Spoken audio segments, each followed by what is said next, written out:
Preview.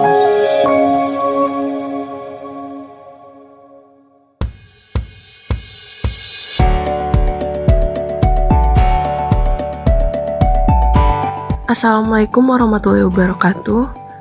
Terima kasih telah mengunjungi YouTube Laboratorium Manajemen dan Rekayasa Konstruksi Fakultas Teknik UNAN. Pada video kali ini, kami akan bahas metode pelaksanaan pekerjaan konstruksi jembatan. Sebelum kita masuk ke pembahasan metode pelaksanaan pekerjaan konstruksi jembatan, kita perlu mengetahui apa saja bagian-bagian dari jembatan. Yuk, langsung aja disimak. Menurut Departemen Pekerjaan Umum, suatu bangunan jembatan pada umumnya terdiri dari 6 bagian pokok, yaitu struktur atas, landasan atau biasa terletak pada pilar atau abutmen, bangunan bawah yang berguna untuk memikul beban, fondasi, optrit yang terletak di belakang abutmen, dan yang terakhir bangunan pengaman.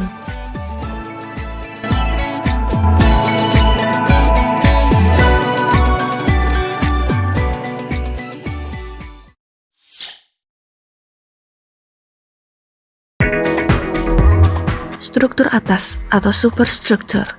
Struktur atas jembatan adalah bagian jembatan yang menerima beban langsung baik dari lalu lintas kendaraan, beban pejalan kaki, dan bahkan beban mati untuk selanjutnya disalurkan ke struktur bawah jembatan. Struktur atas jembatan terdiri dari gelagar-gelagar induk, struktur tumpuan atau peletakan, struktur lantai jembatan, trotoar, slab lantai kendaraan, balok diafragma, ikat pengaku atau ikatan angin ikatan melintang. Yang kedua, landasan. Landasan bisa disebut juga sendi, yaitu sendi yang diletakkan di bawah jembatan sebagai tumpuan beban dari bentangan jembatan. Landasan ada 3 bagian, yaitu landasan hidup, landasan mati, landasan roh.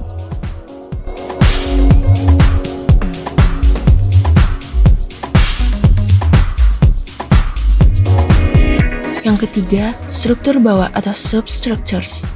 Fungsi utama struktur bawah adalah memikul beban-beban pada struktur atas dan juga beban pada struktur bawah itu sendiri untuk disalurkan ke pondasi. Struktur bawah jembatan umumnya meliputi pangkal jembatan atau abutmen, pilar jembatan atau pier, dan drainase.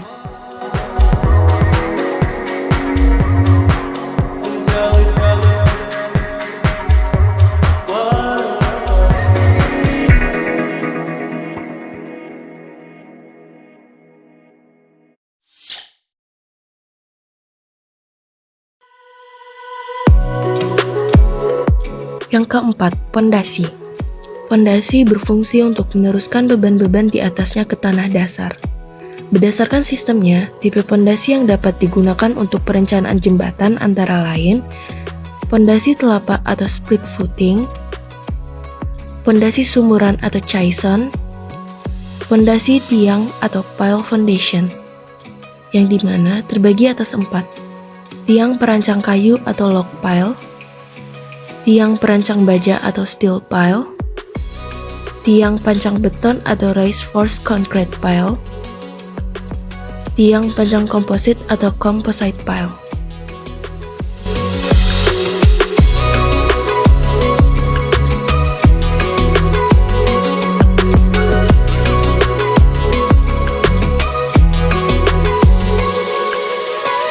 Yang kelima, oprit atau plat injak atau approach slab, merupakan jalan pelengkap untuk masuk ke jembatan dengan kondisi disesuaikan agar mampu memberikan keamanan saat peralihan dari ruas jalan menuju jembatan.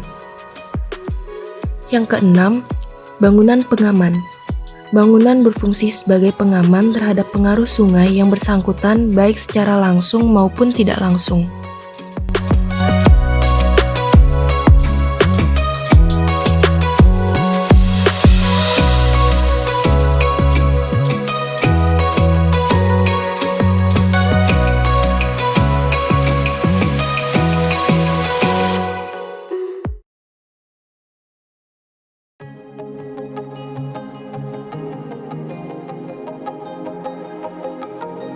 Kemudian, ada juga faktor-faktor penting dalam pelaksanaan konstruksi jembatan yang harus kita ketahui.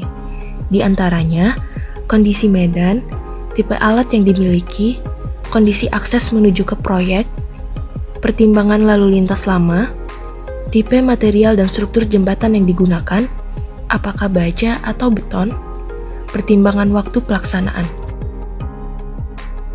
Selanjutnya, metode pembangunan atau pelaksanaan jembatan yang umumnya digunakan antara lain, yang pertama, sistem perancah, yang kedua, sistem service crane, yang ketiga, sistem launching truss, yang keempat, sistem penggunaan counterweight and linkset, yang kelima, sistem launching gantry, yang keenam, sistem traveler atau heavy gantry.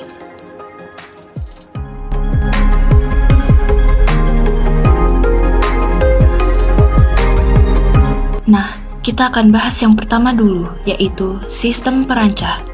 Pada sistem ini, balok jembatan dicor secara cast in situ, atau membuat beton secara langsung di lapangan kerja di atas landasan sistem perancah. Kemudian, setelah selesai pengecoran atau pemasangan, maka perancah dibongkar. Pemasangan lantai jembatan dengan sistem perancah atau formwork adalah sistem pemasangan lantai dengan bantuan perancah. Sistem ini dipakai pada jembatan beton yang menggunakan sistem cor secara cast in situ, sehingga tidak memerlukan alat berat. Keuntungan sistem perancah. Yang pertama, alat angkat berat atau service crane atau gantry yang digunakan sangat minim, dikarenakan pengecoran yang dilakukan adalah di tempat.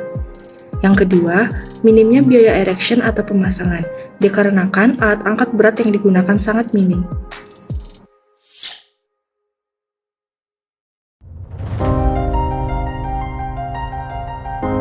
Yang kedua, sistem service crane.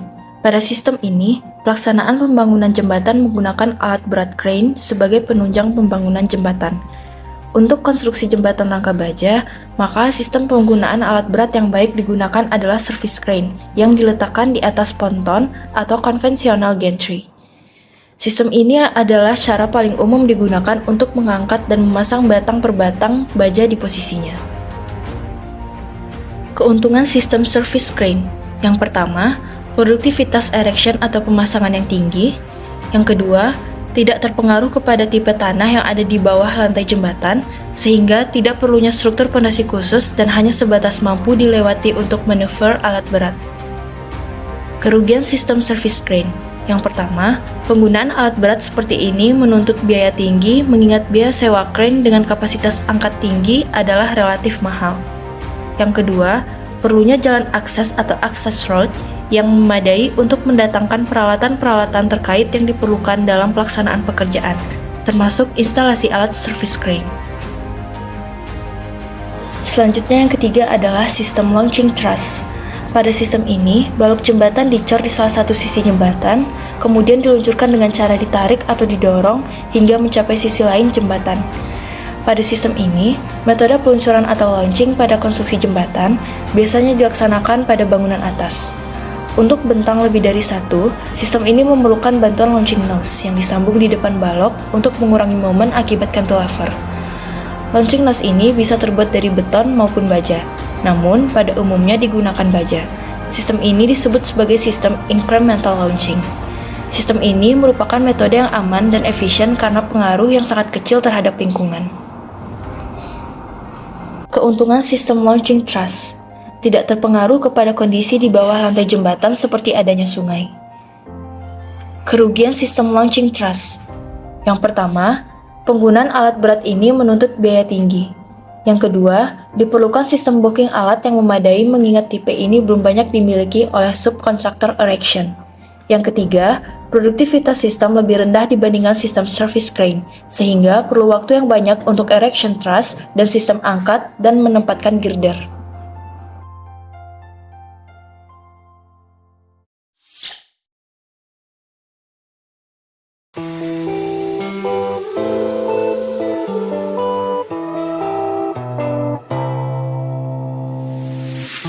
Selanjutnya, yang keempat adalah sistem penggunaan counterweight and linkset.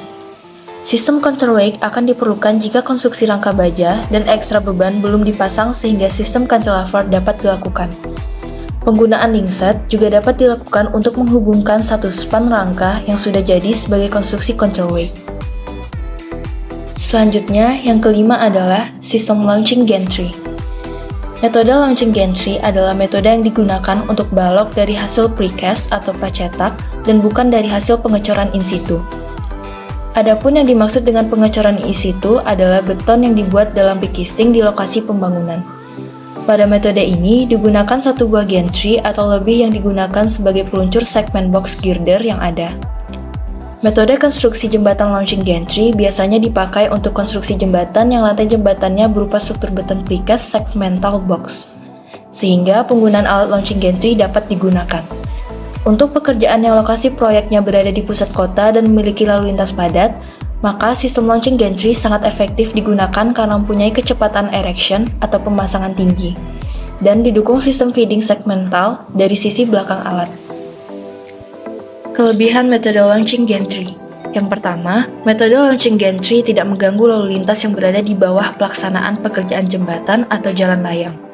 Yang kedua, tidak memerlukan banyak tenaga kerja untuk pemasangan atau instalasi di lapangan dikarenakan hamper menggunakan alat hidrolik. Yang ketiga, metode launching gantry tidak memerlukan perancah karena jarak dari permukaan tanah tidak begitu tinggi. Kelemahan metode launching gantry. Yang pertama, membutuhkan lahan yang cukup luas dikarenakan ukuran gantry yang berukur cukup besar dan banyak memakan tempat. Yang kedua, membutuhkan kondisi lahan rata sebagai dasar peletakan gantry. Hal ini dilakukan untuk menjaga keseimbangan gantry supaya tidak terjadi pergeseran main girder gantry pada saat proses pengangkatan.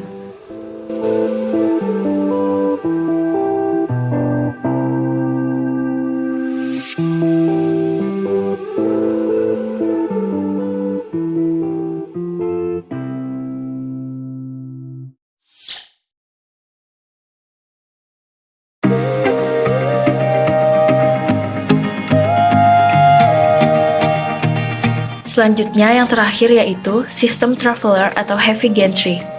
Sistem traveler umumnya digunakan untuk tipe jembatan balance box cantilever atau sistem struktur yang memungkinkan penyambungan jembatan atau jalan layang dilakukan dari atas, sehingga tidak mengganggu aktivitas lalu lintas di bawahnya. Sistem traveler juga digunakan untuk lantai jembatan dengan beton cor di tempat. Bila pada suatu tipe jembatan menggunakan beton precast box segmental, maka sistem alat angkat gantry harus digunakan untuk mempermudah konstruksi jembatan. Sistem kedua alat angkat ini juga digunakan untuk konstruksi jembatan kabel, khususnya untuk tipe jembatan kabel stay. Struktur jembatan yang memiliki sederet kabel yang menjadi tumpuan yang dihubungkan dengan pilon sebagai penahan utama untuk menyalurkan beban yang bekerja pada lantai dek jembatan menuju pondasi. Oke, sekian pembahasan kita kali ini. Terima kasih telah menonton. Semoga bermanfaat. Thanks for watching.